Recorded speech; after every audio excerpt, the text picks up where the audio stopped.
Welcome back, everyone. It's great to be with you. As always, Ed's Not Dead is brought to you by Ed's Not Dead Media, a podcast media company that curates, we all hate that word, high-quality audio stories across a variety of genres.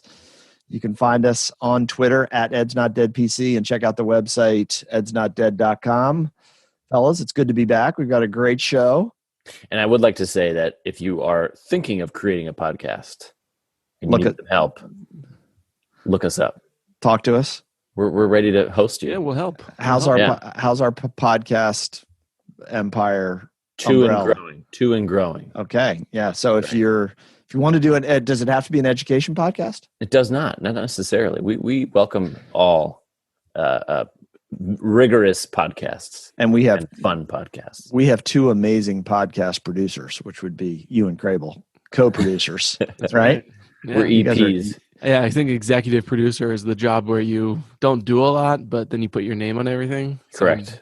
So that's what you all want to be, executive producers. Oh yeah, yeah. Producing is actual work. Exhausting. and that's what you do right now. Yeah.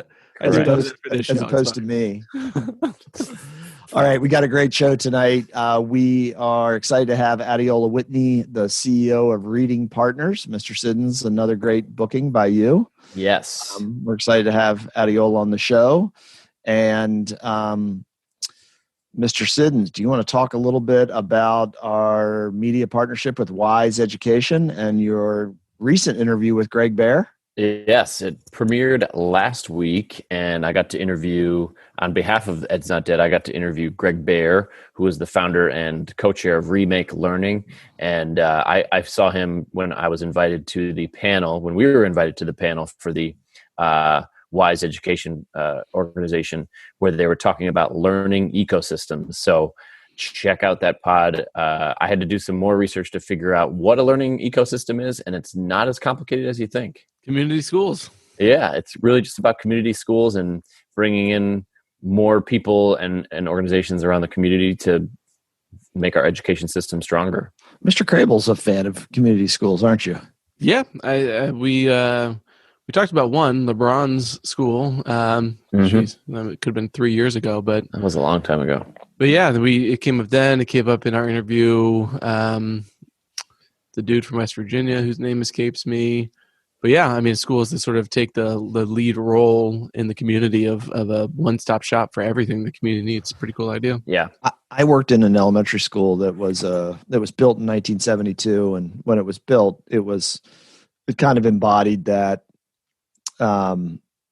community spirit of the 60s of trying to make the school the hub of the community and offering lots of services to kids and families. And there was a dental office in the school. Oh, wow. Which had since just become very weird shaped offices because the dental office was long gone. And that's what always kind of bums me out when I think of those models. How are they self-sustaining? Because they require a lot of resources and a long-term kind of social, political commitment to make them work. Yeah. Well, and in our interview, we actually talked about, we're going to get him back on the show because I actually found out he is a recent author, and it's called When You Wonder, You're Learning. And its tagline is Mr. Rogers' Enduring Lessons for Raising Creative, Curious, Caring Kids. And I actually want to buy it and read it so we can get him back on the show, because it sounds like a really awesome book. And we talked briefly about that at the end, which I highly recommend you listen to it, because there's a heavy moment, but there's also some great insight into why he wrote that book. Cool. Yeah. I'm a big Mr. Rogers fan. Mr. Rogers, he's based in Pittsburgh, so that's perfect. There you go. Yeah. Mm-hmm. Mr. Rogers and Sesame Street. Those were and the Electric Company. Those were the three big ones. For Gen X, early 70s, those were the three kid shows. I loved Mr. Rogers. You know who was on the Electric Company? Morgan Freeman. No way. Oh. Yes. Yep. He was in his 30s. He was an actor on it. And they were all great kind of quasi-educational kid shows that came out of the 60s. And those were the days. All right. We have a new segment to start the show tonight. Oh, we're starting the new segment. Yeah. Oh my goodness. What did you have for dinner tonight? What did you have for dinner? That's the new segment. Mr. Siddons, what did you have for dinner tonight? My lovely wife made a cold salad with rice and orzo. She's correcting me. With grilled vegetables. Rice. I grilled all the vegetables. Embarrassing. You did? You grilled them tonight? I grilled them tonight. Okay. Chopped them all up. Okay. There was red onions, cauliflower, zucchini, and tomatoes. And we put them all together into a nice little combination with some vinegar and oil and salt and pepper. Ooh, baby, it was good. Nice. No, any protein at all? No, I don't eat meat. That's okay. But it would be protein does come in other sources, though. It does. It would. It does. I do eat fish sometimes, but it would have tasted great with a nice grilled piece of salmon on the top. Salmon. That sounds delicious. Tell Sarah, nice job. I will. Nice job. All right. Mr. Crable, what did you eat for dinner? Not necessarily seasonally appropriate, but we had a beef stew tonight. Oh, okay. Yes. My dear wife made a bone broth out of... Okay. Ooh. You always have to have the broth going on the. It was good. The problem with making the beef bone broth in your house is that your entire house is a little stinky. A little stinky. Yeah, just a little stinky. I was outside with all of the doors and windows closed, doing some work today, and I texted her. I said, "Wow, I can smell it from here." What did the three children think of the stew? Just about what you would think they think of it. Yeah. Did you throw some cabbage in there also? No. Liver. Some nice chunks of stew meat, carrot, onions, potatoes. August ate some. He put a lot of pepper in there and remarked about how it really brought out the flavor. All right, that's good. Pearl looked at it and goes, I'm sure I was thinking Pearl. She goes, I don't think I'll try that.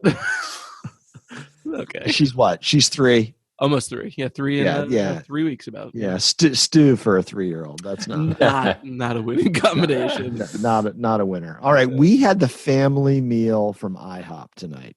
Ooh. And it was incredibly fattening and delicious. What did you get? Pancakes, sausage, bacon, chocolate chips on the side. Okay. It was the totally unhealthy Dodd dinner tonight, and it was great. Eggs too. Sorry, scrambled eggs. Did I say this? No. Yeah. Did you take out? Yeah, we did the takeout. None of us were up to doing anything tonight, so it was an IHOP night. I gotta tell you, the thing I've soured on that I liked as a kid was breakfast for dinner. Oh, Crable. I know. I know. Breakfast for dinner is still a go-to. It's amazing. No. With a big glass of milk. I had the hugest glass of milk looking. It was so, I felt like I was like 10. It was not so much. Okay. All right. So that's the new segment. What'd you have for dinner? Love it. They were completely caught off guard by that. I was scrambling. I thought I had to introduce my new. No, we do have a legit new segment coming up at the end of the show that Mr. Siddons is piloting. Something about low profile educational issues. And I need Crable to do with his band a cover of Lowrider. There you go. Yes. There you go. Yeah. You knew exactly where I was going. Yeah, that's great. We're on the same wavelength. So we have to, and that means I have to think of a low-profile educational issue before the end of the show, right? Correct. You don't have a lot of time, but yes. It has to be an educational issue? No, it could be anything, really. Oh, it can? Mm-hmm. Okay. All right. Mr. Siddons, you sent us this piece, fascinating, by Chris Stewart in, what's the publication? Education Post, Better Conversation, Better Education. Chris Stewart is the Chief Executive Officer of Brightbeam. The title of the blog is Yes, America is Racist. No, you shouldn't teach my kids if you disagree. Mr. Stewart is reacting in this piece to another piece by friend of Ed's Not Dead, recent guest, senior fellow Robert Pondisio of the Fordham Institute, where I guess Robert was asking, as Mr. Stewart says, a deceptively simple question. I believe anti-racism is misguided. Can I still teach black children? Mr. Stewart then goes on to basically say, with all due respect to Robert Pondisio, who it sounds like he considers at least a a thought partner or a friend, maybe. No, you cannot. And he enumerates several reasons. I'll read you a couple quotes. Speaking only for my family and assuming some degree of choice exists for us in the matter that makes the question relevant, our answer is complementary in its simplicity. The answer is no.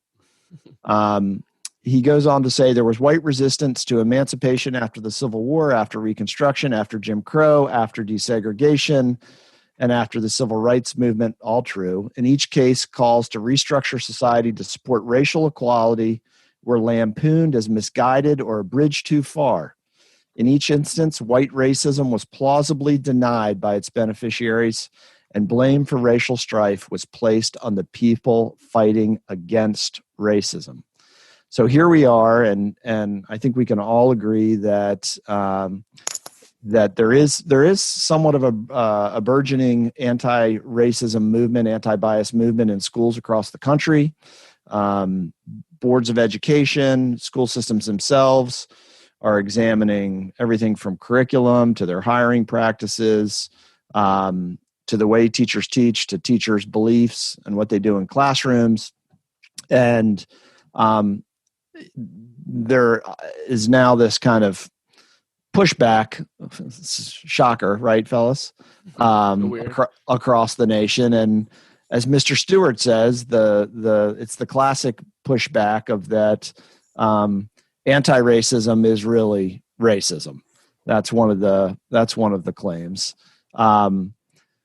He goes on to say, I would ask you to consider what it says about who holds the power in America, that when you fear your children will encounter ideas that make them uncomfortable, it doesn't require mass demonstrations to rectify, because presidents, governors, and legislators will move quickly to take up your cause and pass laws to ease your discomfort. It's almost as if our systems of power are every bit as unlevel as critical race theory says they are. And by the way, that's become that's the boogeyman. That's right? The new thing. Critical race theory. Mm-hmm. So, do you care to answer Robert Pondicio's question? If you don't support anti-racist actions or initiatives or work in schools, can you teach children of color? I think one of the things that I've been following on this topic is it seems like the growing theme is that people don't actually understand what anti-racism curriculum actually is, or what anti-racist actions are, before commenting on it. Shocker that they're doing that on social media. The other piece is, like, people are spouting off critical race theory, again, with not really understanding what it is. They have no idea what critical race theory is. No idea. I have no idea. I know. I mean, the only reason I knew something about it was from my doctoral studies. That was the only reason. Otherwise, I wouldn't have known. As a white male, I wouldn't have known. Right, but people are spouting off what they think it means in their efforts to downplay it or say that it's garbage or what have you. But at the end of the day, I agree with Mr. Stewart, which is if you're not actively working to combat racism in all of its forms, then I don't feel comfortable with you being as my child's classroom teacher. I just don't. And that would be, you're obviously not a person of color. You would say that for your Caucasian child as well. For my white child, yes. Correct? Yeah, absolutely. Mr. Krabs?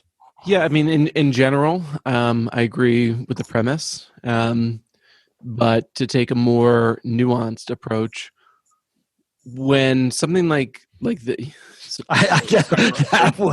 that was just, I don't even know the word to describe that. That was so. All right, go ahead. So with something like anti-racism, I think you can kind of divide people into like 3 or 4 categories. So one category, anti-racism. Do you support it? There's a group that's immediately going to go, yes, I definitely support it. Let's actively work. Let's do that. And in my mind, that's the group that Mr. Stewart is referring to, those that are immediately on board. There's a second group that's like on board but don't really know what it is. They say, yeah, seems like everybody else is doing it. Seems like a good idea. Sure. There's another group that's basically the opposite of that says, I don't know what it is, but I'm not going to be for it. Maybe until I learn what it is, or just to be against something. And there's a whole nother group that's, I'm against it no matter what. And to me, that last group, that I'm against it no matter what, 100% I can say those people should not be teaching Black and brown children, because the belief system that goes along with that, I think, is inherently detrimental to their development and to them in general as people. Because I think if you're immediately dismiss something like that, they're like, oh, this is crazy, this is nonsense, this is BS. It reflects something about you and your beliefs about not only America, but about Black and brown people and how they've been treated in this country. However, what I think it gets lost in this conversation is that, or maybe in the piece, I should say, there has to be some amount of like convincing people, and there has to be some amount of like bringing people over to your side. So just like critical race theory, people are going to hear anti-racism, and many, I don't know what it is.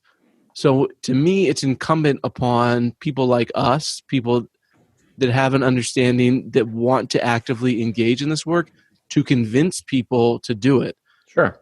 So they could say, no, I'm not for it, but that doesn't mean that work shouldn't still be done to convince them, and that doesn't mean that they're like unreachable to bring them over to say, oh, now I see what it is. Now I see what you mean. Yes, now I am for it. I guess just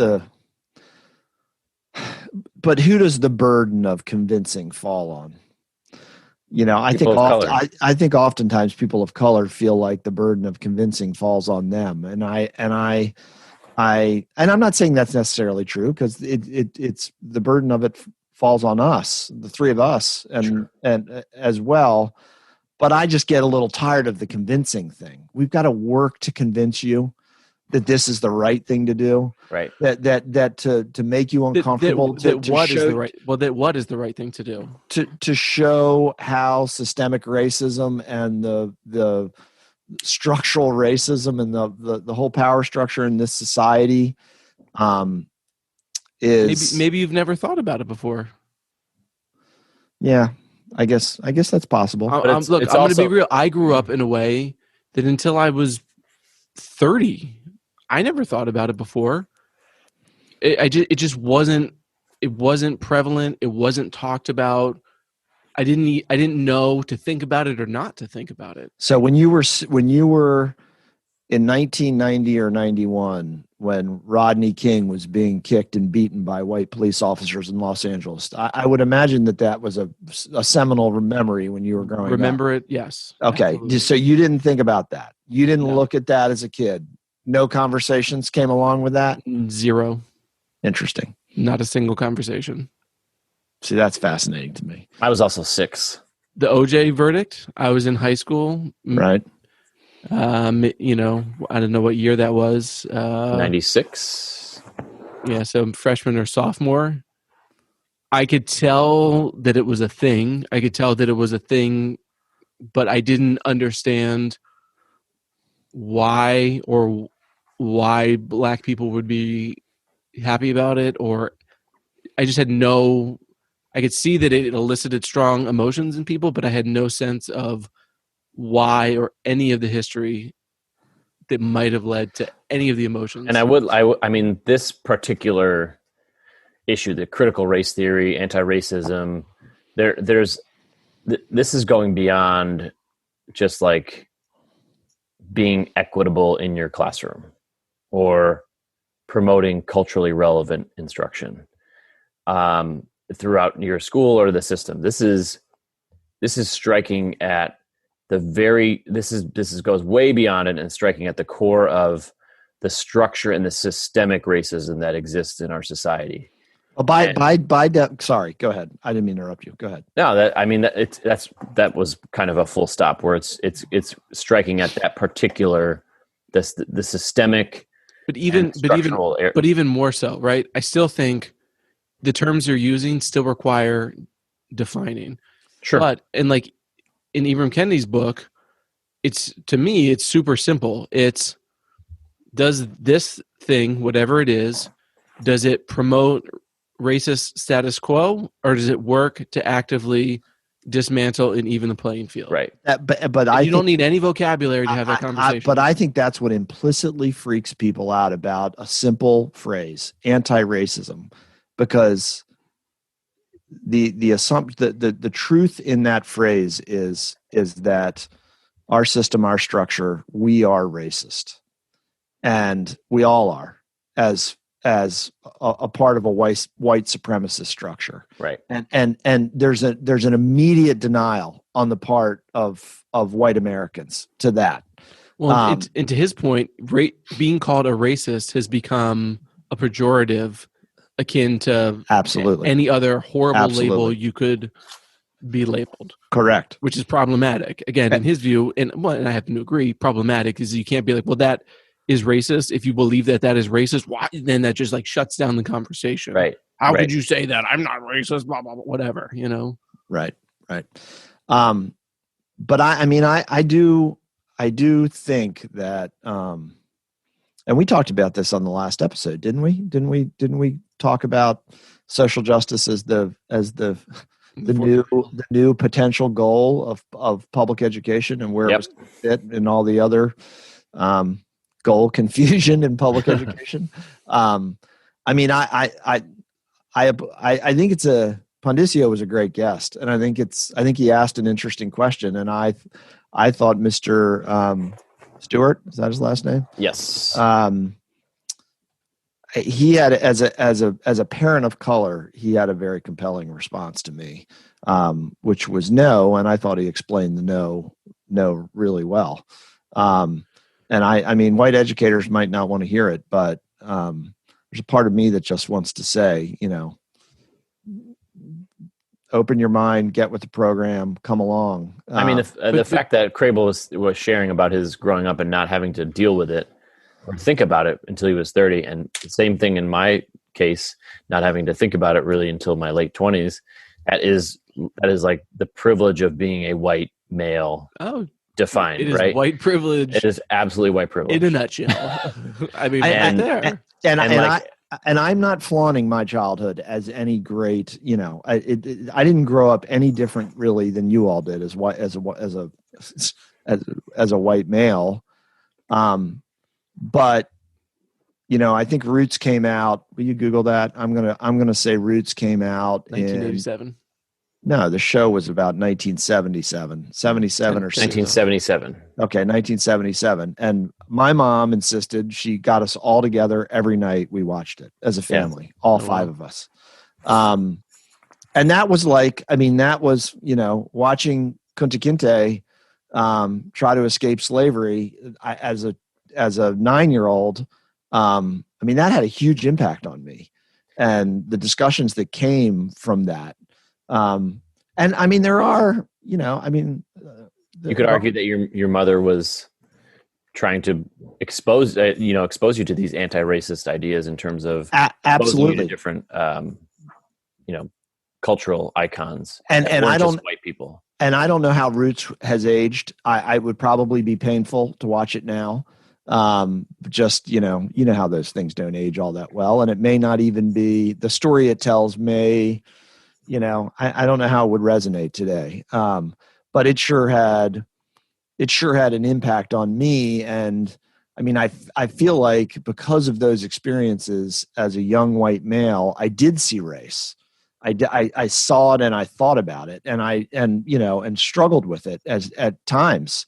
I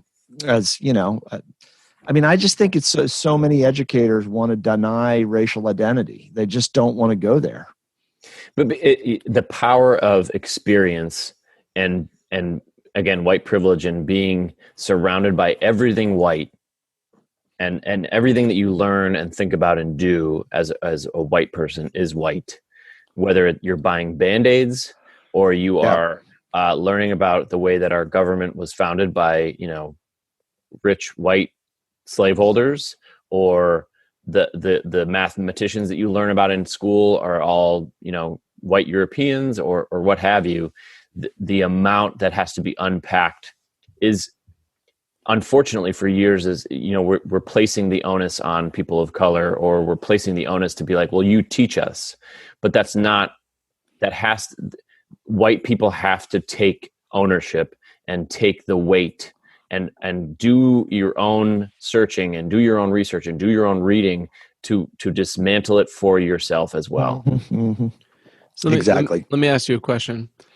So let's say you're in some sort of school-based meeting and you're talking about whatever, anti-racism, white privilege, white supremacist culture, anything, roughly in that realm. It's just going to be a how to interrupt question. That's going to be really hard. No. Okay. And people are sharing and everybody's agreeing and this is this and this is that. This is why I agree. The person that maybe doesn't fully agree or question, would you rather they speak up and ask, or would you rather they not speak up and ask? I would rather they speak up and ask. Okay. I would rather they speak up and ask. So how does that fit into the context of this article? I was thinking they're that not already a convert, so they shouldn't be teaching these kids. Well, this article. I was thinking that very interesting you bring that up, because how do we ensure that the spaces that we create on leadership teams or instructional teams or whatever it may be, PLCs, small groups, how do we create the space for folks to understand and get their own understanding of where they are in this particular, I don't know the right word for it, continuum.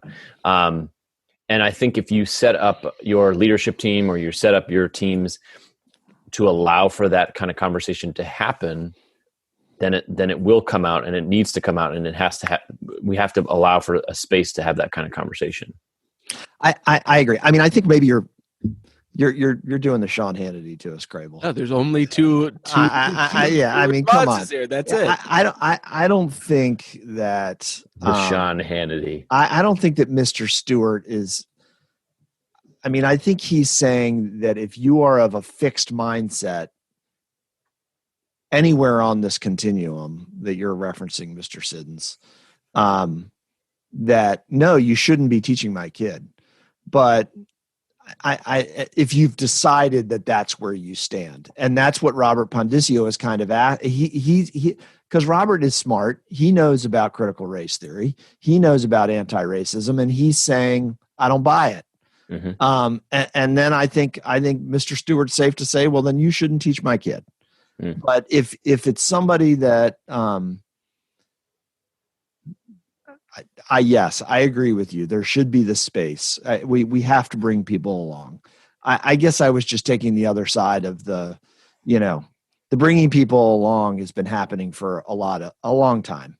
And that's true. That's true. And as you bring people along, all of the reasons why not to come along come about. That's true. That's a good point. And that's what he's saying.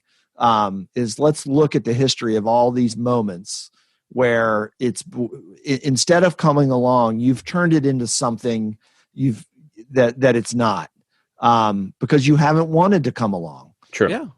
Well, as any good lawyer would tell you, know the arguments of your opponent if you want to convince them and bring them to your side. Yeah. So know the anti-racism people.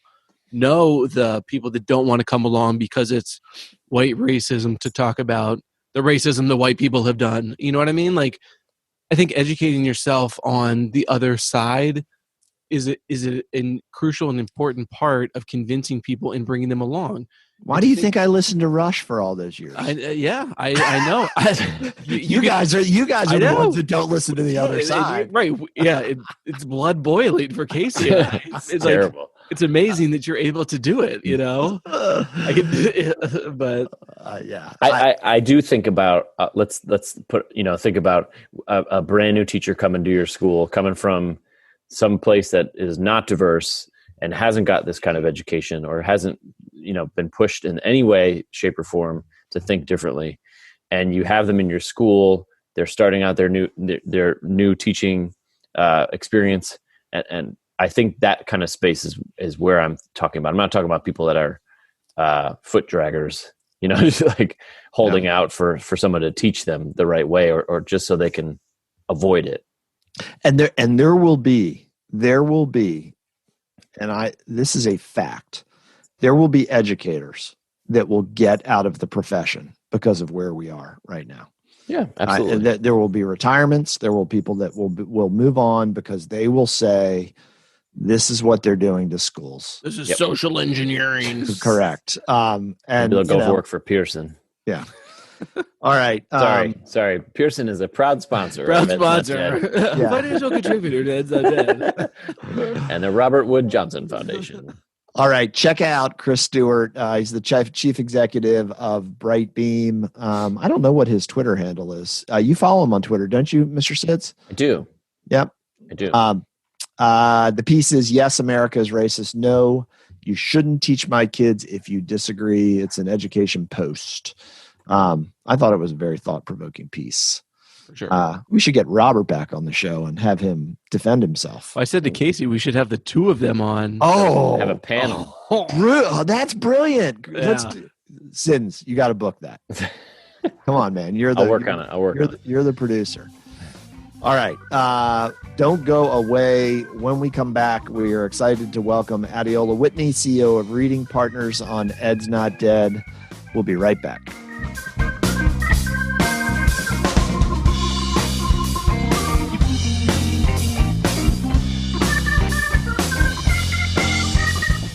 All right, everybody. Welcome. We are so happy, so pleased, and excited to welcome Adeola Whitney. She is the CEO of Reading Partners, which is a national nonprofit that mobilizes communities to provide students with the proven individualized reading support they need to read at grade level by fourth grade. Adeola Whitney, thank you so much for joining us on Ed's Not Dead. Thank you, Casey. Thank you, Peter. I'm excited to be here with both of you today. Yeah, just excited to talk. Let's talk about reading. Let's talk about reading. Let's do it. So let's start with your organization, which is Reading Partners. And as I was, we're working on these interview questions, we found out that one of your main goals is to get students to read at grade level by fourth grade. So Crable and I don't have a lot of experience in that. We're middle and high school people. Okay. And if Robbie were here, he'd have a lot of opinions to say because he's born and bred elementary. But for our listeners who may not be attuned to the elementary level, why is it so important for students to learn to read by such a specific grade level? Yeah, that's such a great question, Casey. First and foremost, I'll just say right now in this country, I believe the number is 79% of this country's fourth graders experiencing economic disadvantages aren't reading at grade level. Right, and you all know, while you may not be rooted in or steeped in elementary school and working with children of that age, you said that you work with middle school and high school students. And you know how hard it is when you have a middle schooler or a high school student who's struggling with reading. Yes. The reason that we so believe and that there's research and a lot of data and books and articles that have been written on the importance of this is that if you're not getting a child up to speed in reading by the time they're in fourth grade, the chances of them graduating on time, attaining any type of post-secondary certification, degree, any of that those chances are so much more slim. And I know that on a previous podcast, you all were speaking with one of your guests about the science of reading, which is what our curriculum is also based on. I debated bringing that up to you. Yeah. Yeah.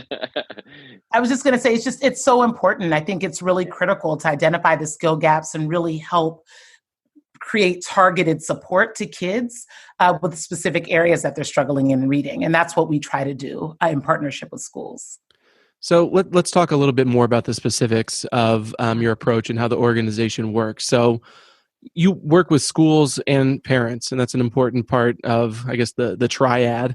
So tell us how you work with schools and families to get students to read at grade level. Like, what does it look like on the ground? What does it look like in a school?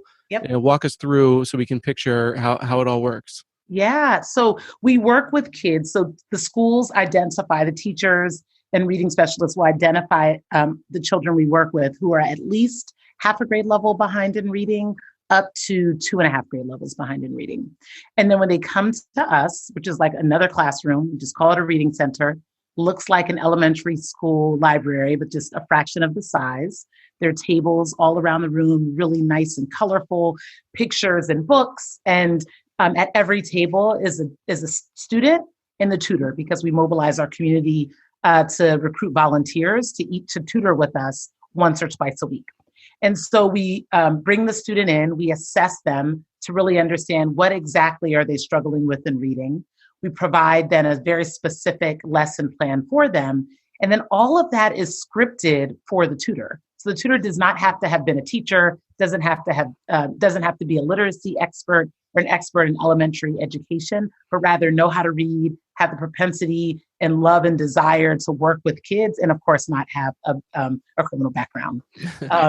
So we pair them. They take the lesson plan, and then it's about a 45-minute lesson. The tutor is first preparing, and then they read. Then there's a read aloud. There's a specific skill. So let's say it's phonemic awareness or learning a certain sound or a blend that they practice with the child on. And then the child gets to do some not independent, but guided reading with them.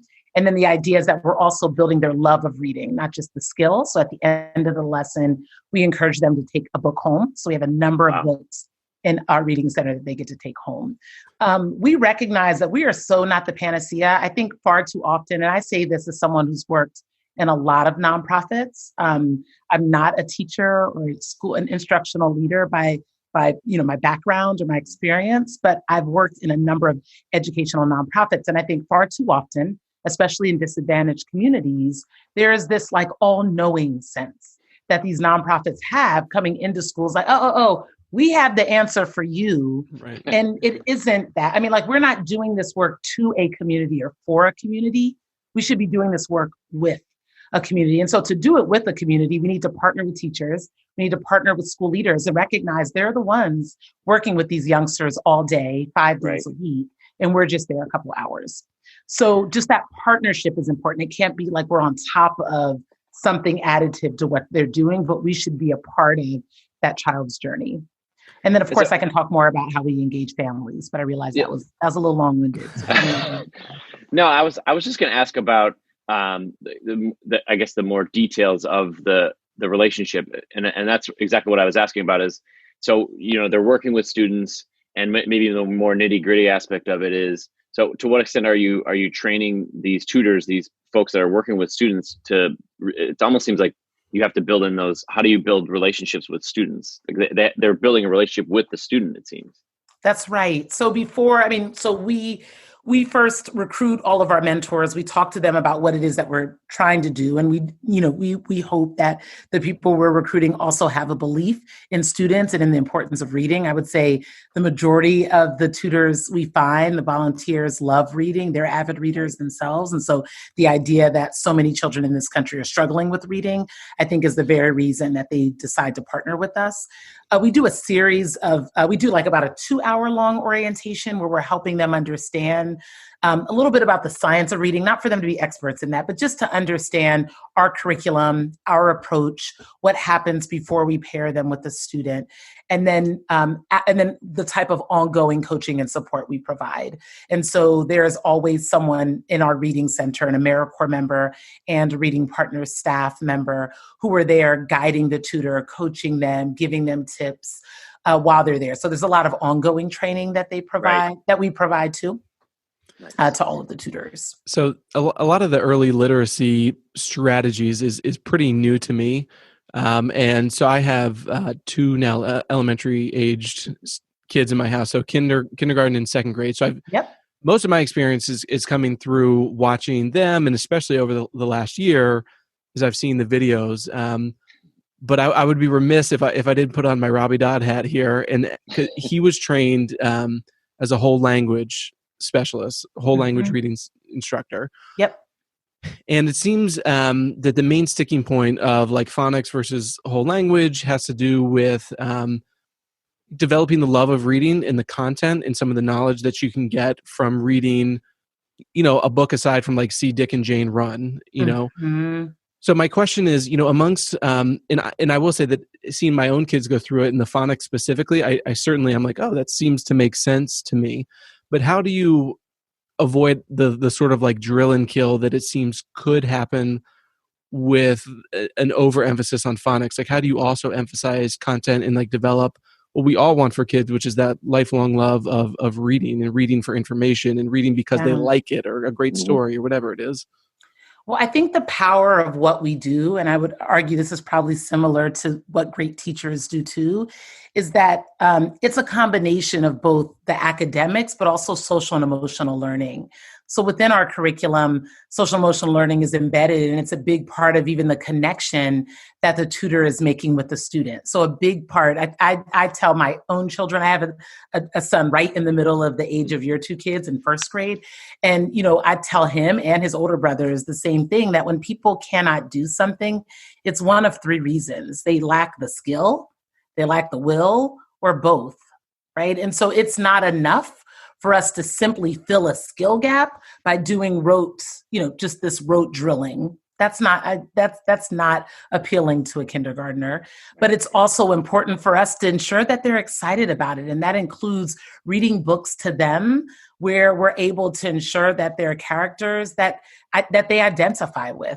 90% of the kids that we serve are Black and brown children. And so it's important for us to ensure that the books that they're reading are also very diverse, or the books that we are also reading to them. And so that's one of our approaches. We also give high fives and talk about their resilience. And I know there was, in one of the earlier podcasts you all did, it must have been the podcast after you interviewed Zaretta Hammond, and you were referring back to that podcast, which I have not heard yet. But, you need to. That's a good one. Yeah, but in that one, I actually started listening to it right before this, and I ran out. Oh, nice. But in that, you reference, in that podcast where you reference that podcast, you reference something that she said about just having this asset-based way to think about our kids, and especially Black and brown children from disadvantaged communities, and this time during COVID. And to that extent, I mean, our kids are resilient, right? And the fact that kids are learning anything right now, and also the fact that teachers are able to teach anything right now. Kids didn't go to school to learn this way. Teachers didn't go to school or get certified to teach this way.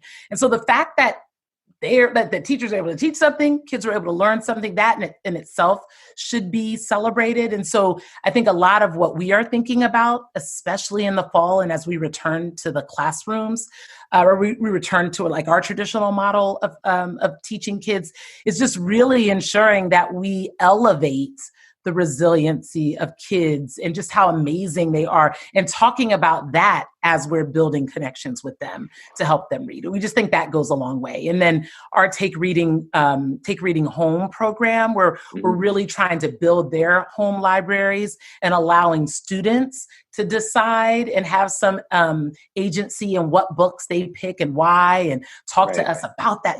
What looks interesting about this book. I think those are ways that we nurture all of the ways that we try to, help kids love reading and build a passion for it.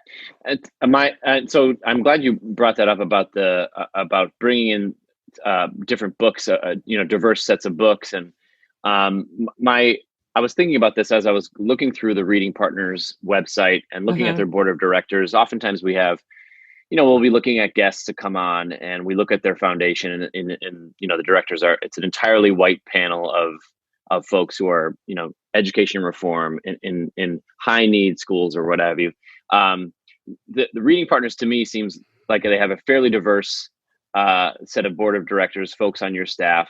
Like how do you see, as the CEO, how do you weave that thread through everything that you're doing in terms of building cultural competence in the folks that are working with our children? What kind of tools are you having these tutors use? And how do you see that thread of equity move it through your organization? Yeah, Casey, I love that question. I think when I think about where I want us to be in 5 or 10 years, I want us to be at the center of this nationwide movement around educational equity. So I talk about educational equity all the time. And the fact is, while a lot of us love reading, that's not why we're here. We're here because there's a systemic problem that we're trying our best to undo. And it's going to take more than Reading Partners and more than public education, but it takes all of us, right? Even the community. And that's why we're attacking it this way. But it is important to us to ensure that any person who's coming into the children's lives that we so wish to support are not causing harm, either unintentional or intentional. And intent versus impact, it doesn't matter. Yes, thank you. Yeah, we were just talking about that today within our organization. So there's a ton of work that we're doing internally on race, equity, diversity, and inclusion work, which we call READY.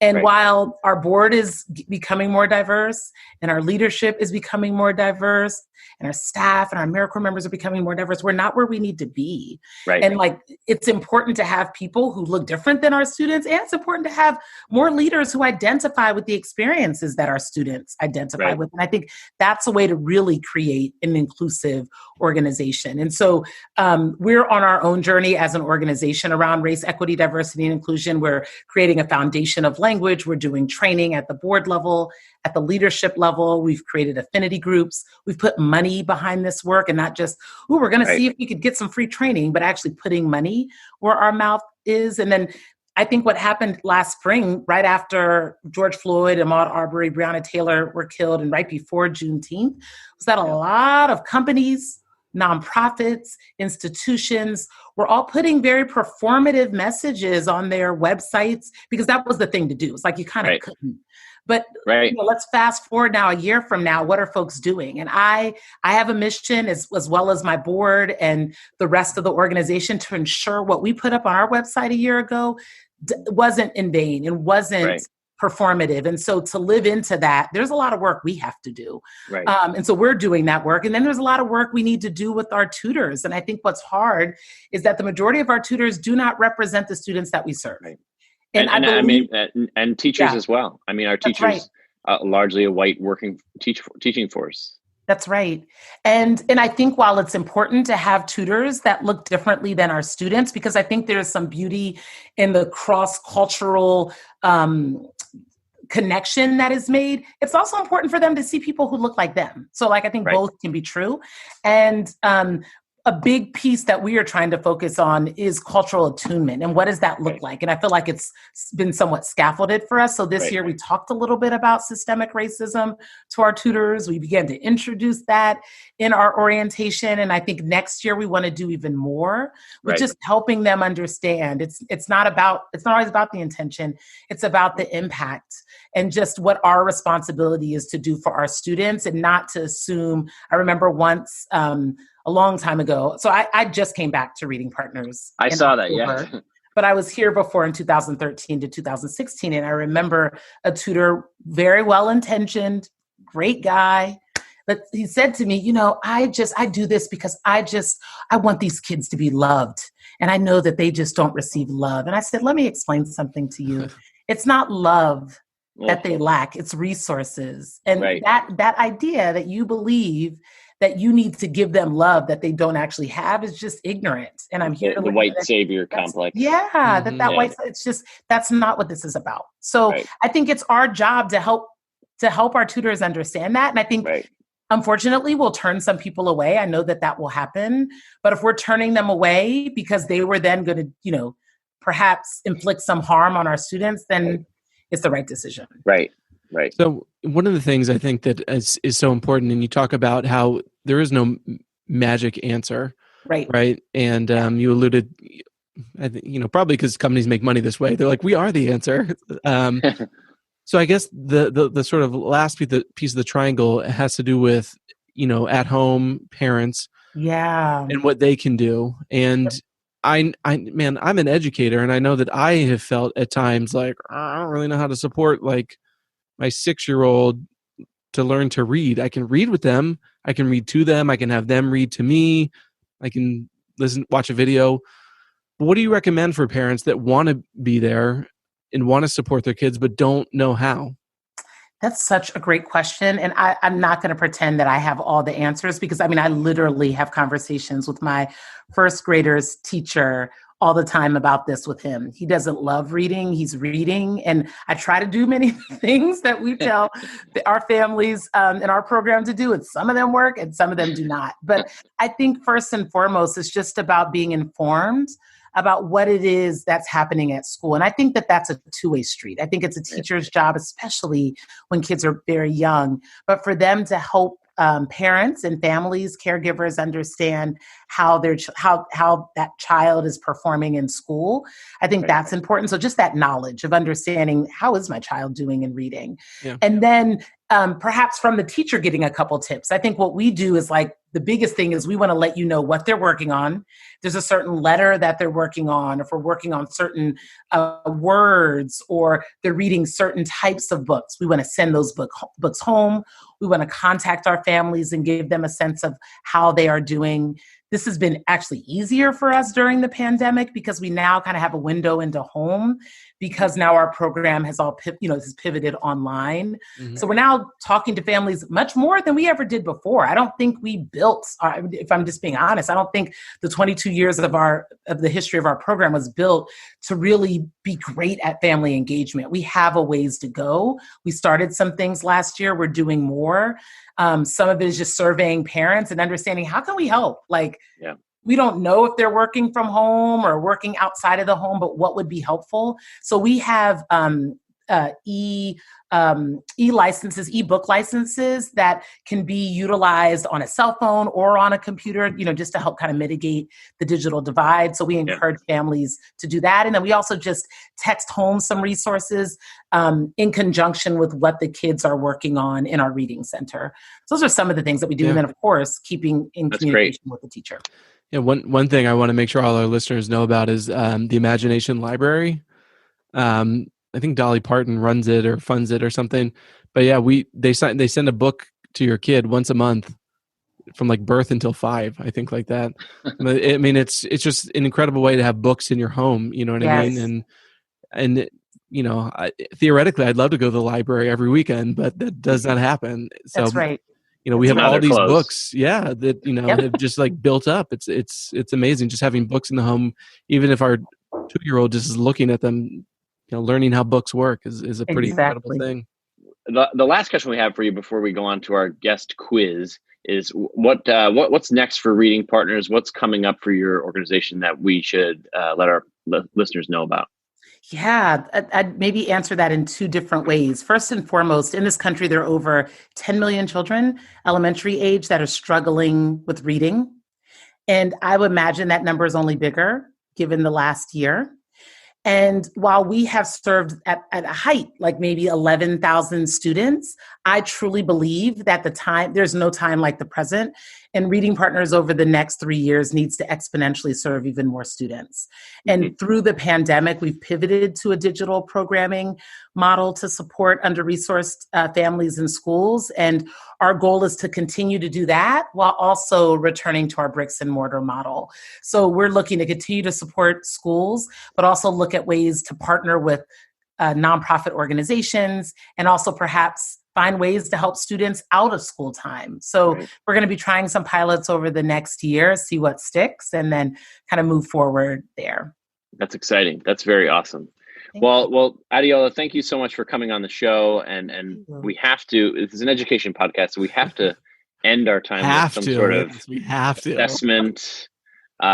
assessment, some sort of accountability measure. So it's been great having you on the pod, but now it's time for our infamous guest quiz. Okay. And what if I don't do well?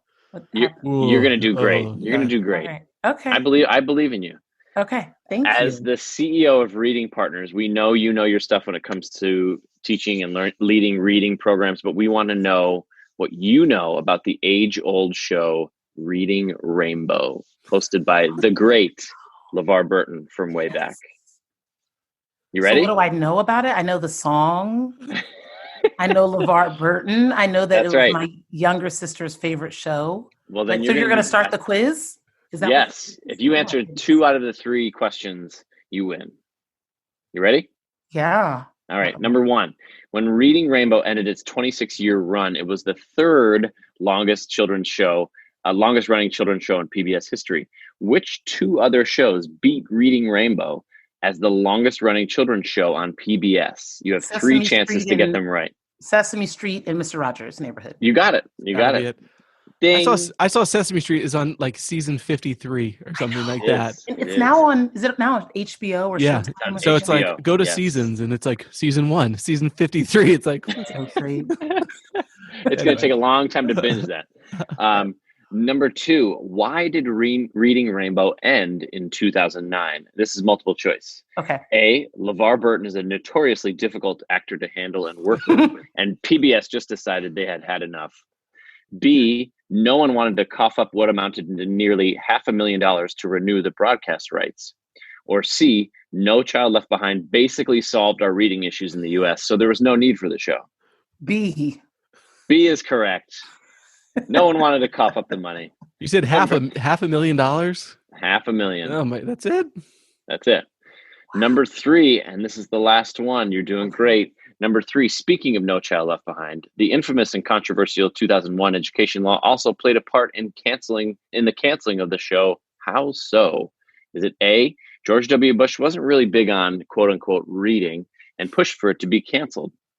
B, the GOP cut funding from PBS as they are wont to do?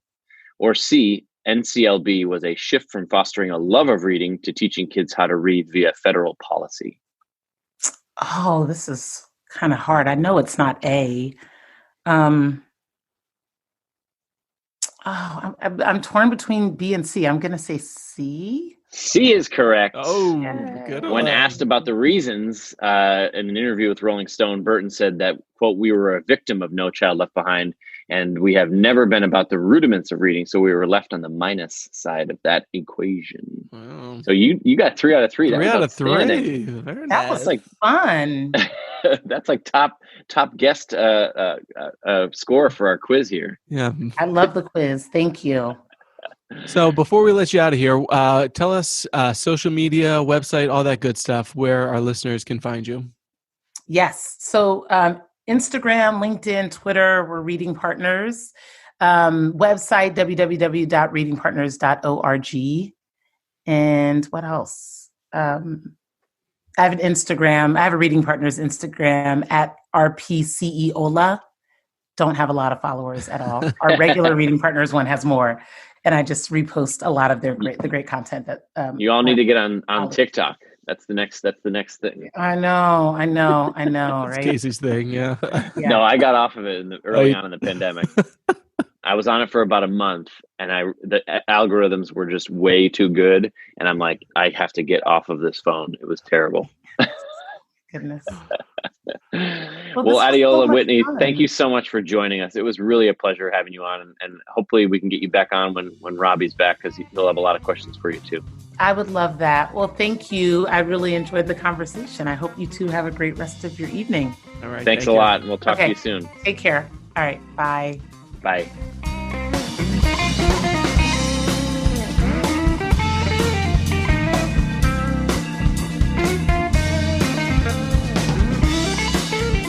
Welcome back to Ed's Not Dead. I'm Robbie Dodd. I'm still joined by my co-hosts, Peter and Casey. Yep. We're still here. You're still here. As always, Ed's Not Dead is brought to you by Ed's Not Dead Media, a podcast media company that curates high-quality audio stories across a variety of genres. Thanks again to Adeola Whitney, CEO of Reading Partners. She was awesome, fellas. And she was great. I love talking with her. And I think she's got the Reading Partners is really a great program, and I hope folks will look up their organization and check out what they have to share. All right. Thanks again to Adeola for coming on the show. We have a new segment. It is called Low Profile. Low Profile. Oh, darn. What's wrong? I got to find it. We have to get a song for it. Well, Mr. Krabs is going to make us. He's working on it this weekend, I think. He's got his guitar right there in the background. Right. That's right. He can do it. I was saying during the break, when are we going to record in person again? Oh, well, we're going to get on that. Maybe we'll do a Facebook Live event. How about next week? Let's try it. Season finale. We're gonna pump out an extra episode next week. All three of us have been vaccinated. Didn't you hear the CDC? That's right. Anything you want. That's right. It inside, no masks. We get Santucci's? Yeah, I'll get you Santucci's. Yes. Let's do it. There you go. All right, we got to pick a night next week. All right.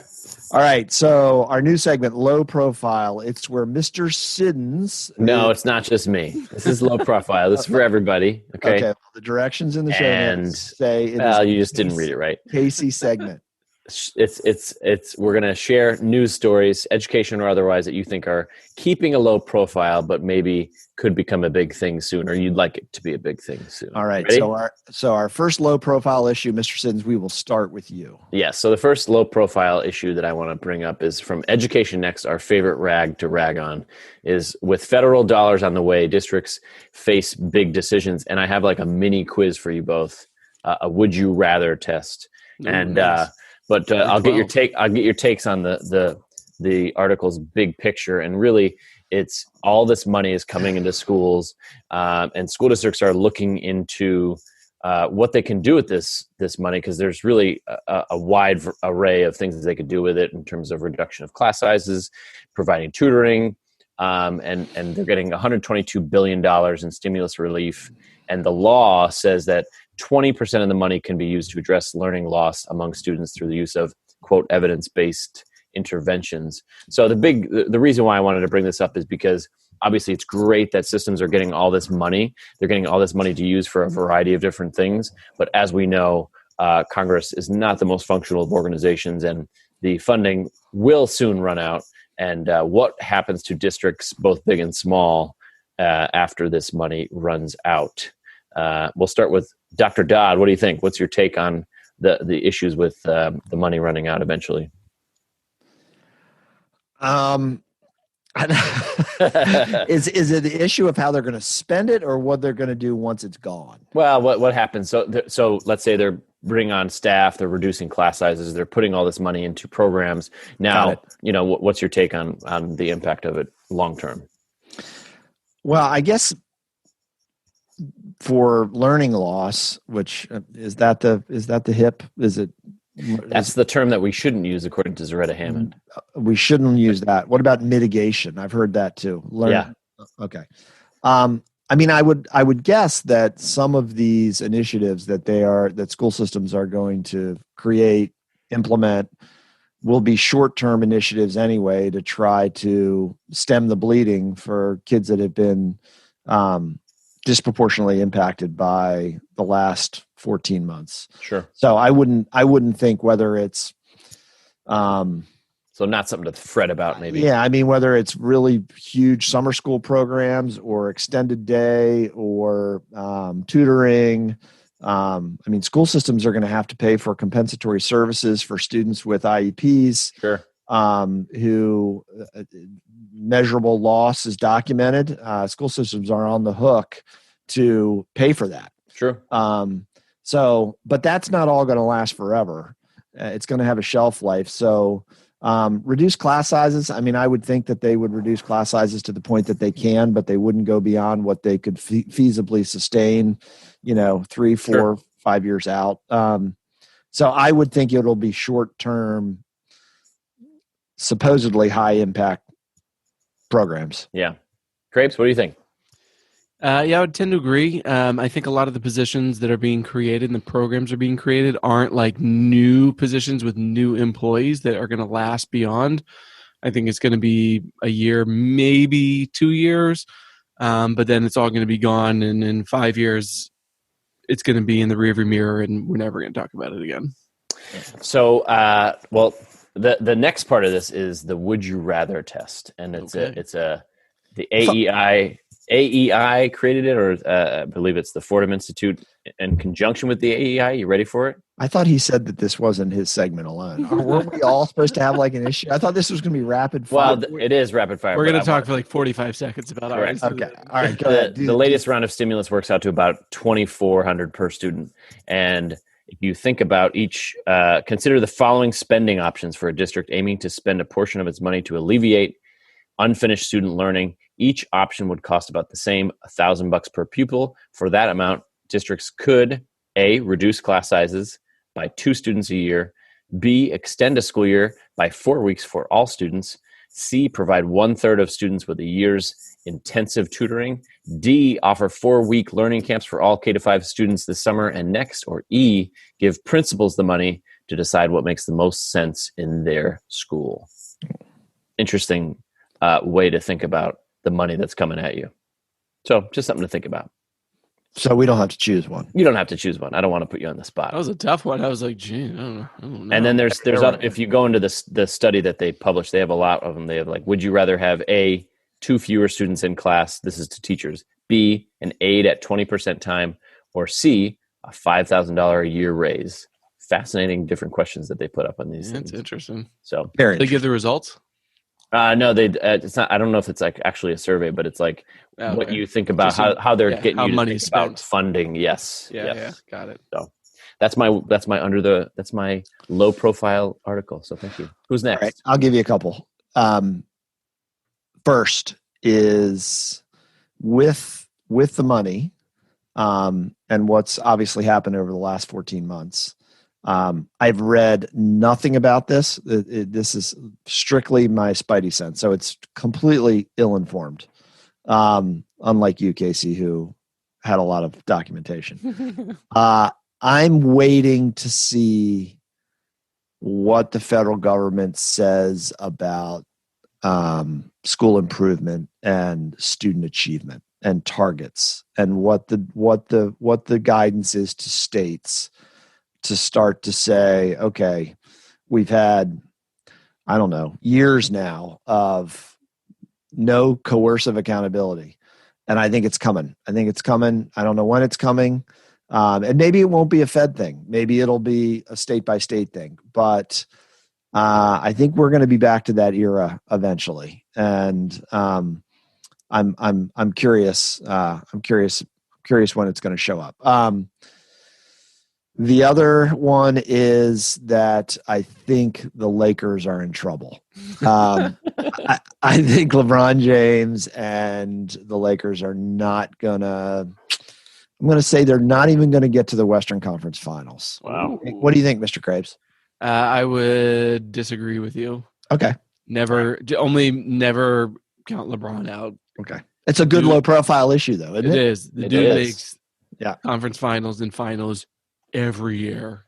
They do. And wherever he is, it doesn't matter. You're right. Doesn't matter. This is going to be the year, though. This is going to be the year where he did say recently after I think it's an upper ankle injury. He said, I don't think I'll ever be back to 100% again. Yeah. Wow. Ever. Yeah. Like, I mean, is he 38?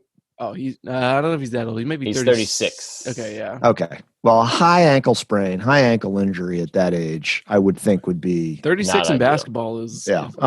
He's very old. Yeah.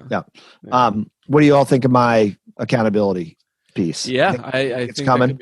I could be spot on. At some point, the testing is it's going to come back. It's coming back. And then there's going to be heavy emphasis on the results and the kids that will take a look at where were they 2 years ago and where are they now? Oh, they didn't progress at all or. Yeah. I just want all my, and did you see, by the way, low profile, friend of the pod, Randy Weingarten comes out today. She's getting a lot of flack. I'll tell you that. Is that the definition of leading from behind? Now she says we must be back in school. Yeah, but if you look at the details, there's a lot of onerous, some would say onerous guidelines that you'd have to hit for them to agree to it. For schools to open? Yeah.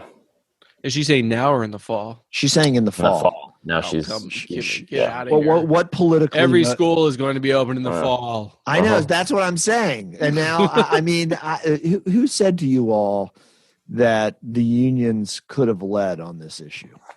Dr.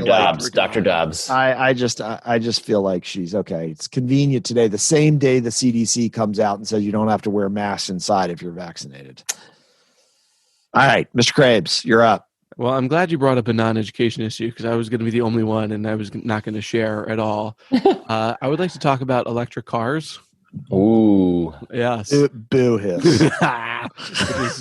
Robbie will never own an electric car. Ever. I am a combustion engine guy. I'm so excited. But there is a strong and concerted and powerful movement that by the time this decade is out, I think the roads of this country will be hardly unrecognizable in terms of the number of electric cars out there, in terms of the number of electric way stations or charging stations.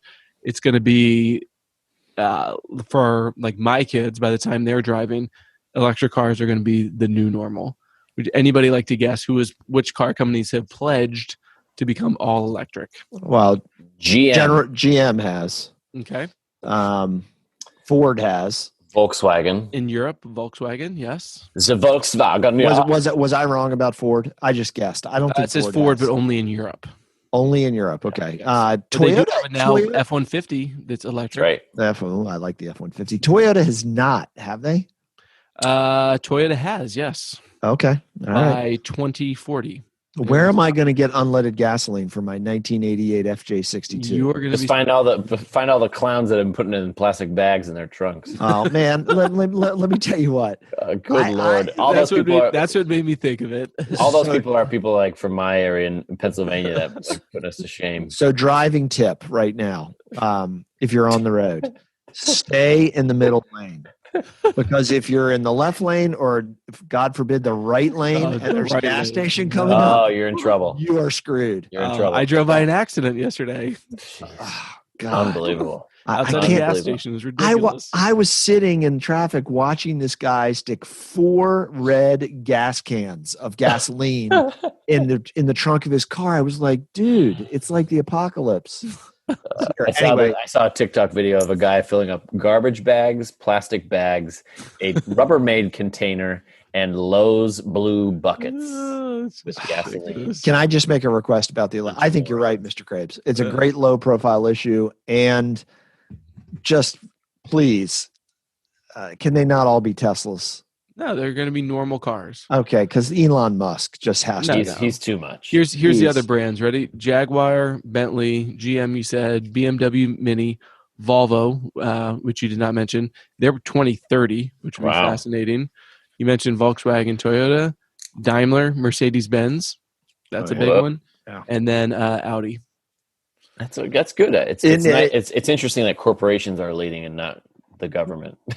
Well, there must be some. They've looked. They're reading the tea leaves. Absolutely, looked into something and they've got smart people that have said. And there is a consumer demand for it. Yeah. There are the Robbies who will never buy one, but there are lots and lots of folks who would much rather drive an electric car. I will buy one. I just want to be able to have my antique car that runs on gasoline. Well, once we go to one hamburger a month, they're probably going to take away your combustion engine anyway. So the Biden burger plan. All right, good news segment, Mr. Sids. Yes. Low profile. Is that it, Mr. Krabs? That's what you got? That's it. Yeah. That's okay. It. No. Quick and easy. No sports low profile issue. No sports low profile. Whoa. I'm sorry. All right. I'll do better next time. All right. You got a quiz, Mr. Siddons? Let's finish it out. Okay. I do. Do you want to?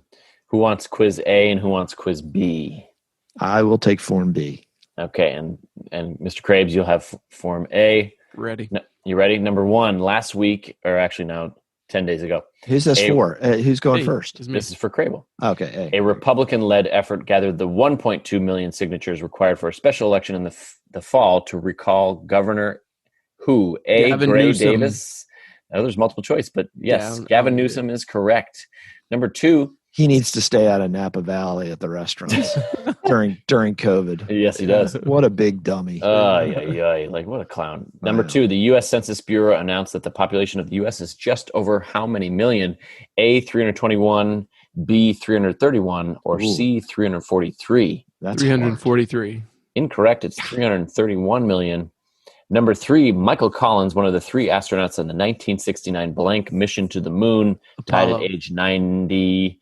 A, Apollo 11, B, Capricorn 1, or C, Artemis Prime. Apollo 11.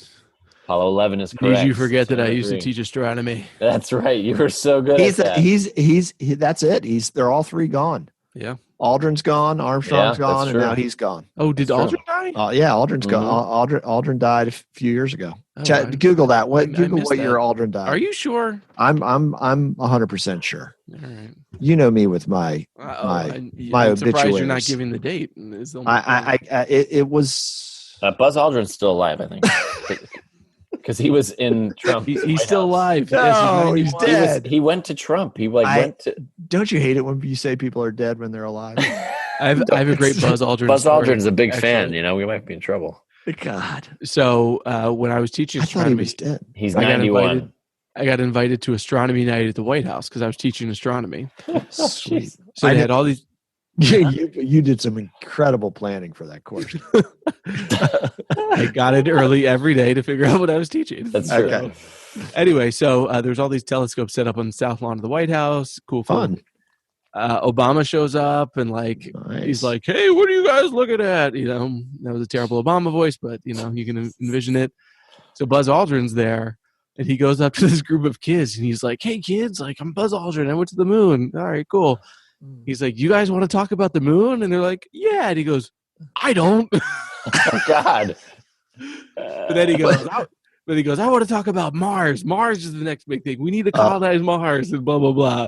But it was for a second there, it was very awkward. That's hysterical. That is, and these were middle school kids. Yeah. Well, there are probably some high school there too, I would imagine.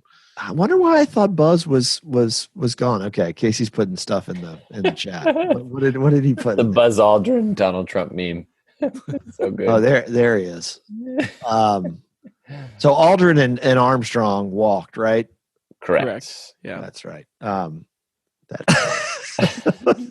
that is hysterical. I don't even want to look at that. All right. Okay. So Buzz Aldrin. Okay, ready? Yep. This is B. FBI. You ready? You ready, Dr. Dodd? Oh, it's my turn. Form B. Yes. Okay. There we go. So what grade will get? 1 out of 3? 2 out of 3. 2 out of 3. Whatever. All right. Question 1. FBI agents raided the home of former Trump lawyer Rudy Giuliani looking for evidence related to his dealings with the country of blank. Ukraine. Ukraine is correct. One of the options, actually, I was hoping you wouldn't say it, but one of the options is the My Pillow guy. Number 2. Blank won the 147th running of the Kentucky Derby. Is it A? Medina. Is it A, Mandaloon? Is it B, Medina Spirit? Or C, Hot Rod Charlie?